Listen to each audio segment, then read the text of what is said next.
Alors, comment on a vécu le conflit ici à Dubaï, surtout les premiers jours? Alors déjà, franchement, chapeau aux résidents. Et bravo aux résidents, pourquoi? Parce que moi, vous savez, j'ai vécu le Covid en France et c'était rien à voir. Alors, qu'est-ce que je faisais? Moi, par exemple, je sortais, surtout les premiers jours, pour ceux qui me suivent, ils suivaient mes stories et je montrais au supermarché, dans les malls, dans les restaurants, etc., que les résidents de Dubaï, ils paniquaient pas. Ils allaient au restaurant, ils allaient au supermarché, il n'y avait pas une pénurie de papier toilette, il n'y avait pas de pénurie d'eau, d'œufs, etc. Donc, franchement, pas de panique, ça, c'était top. Deuxièmement, moi, c'est la réaction de mes investisseurs aussi. Aussi, je les remercie. Pourquoi? Parce qu'ils ont demandé de nos nouvelles.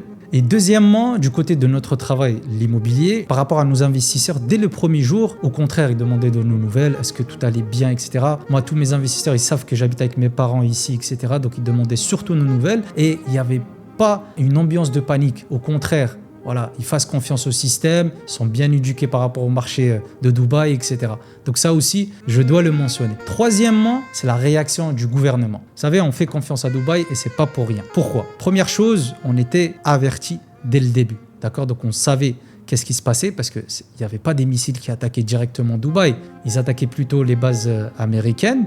Et donc, on savait tout. Et en même temps, quand il y avait une alerte de missiles qui passait, etc., parce que le problème, c'est qu'il y a des débris qui peuvent tomber sur nous. Donc, ils nous prévenaient via les téléphones. Et après, quand il n'y a plus de missiles, ils nous envoyaient un autre message. Ils nous disaient, vous pouvez sortir. Deuxième chose aussi, ils nous ont envoyé, par exemple, aux entreprises, ils ont dit, il est préférable de travailler depuis chez vous, en télétravail, etc. Même par rapport aux enfants qui vont à l'école, mon petit frère, par exemple, il a reçu un mail comme quoi il reste à la maison, il va faire école à distance. Et pour finir, aussi pour nous faire sentir en sécurité, vous savez, il y avait même les patrons du gouvernement. Ils étaient au Dubai Mall, je crois que c'était le 2e jour ou le 3e jour du début du conflit. Ils prenaient leur café tranquillement avec le monde entier, avec tous les expats, etc. Donc, c'est pour ça qu'on fait confiance à Dubaï.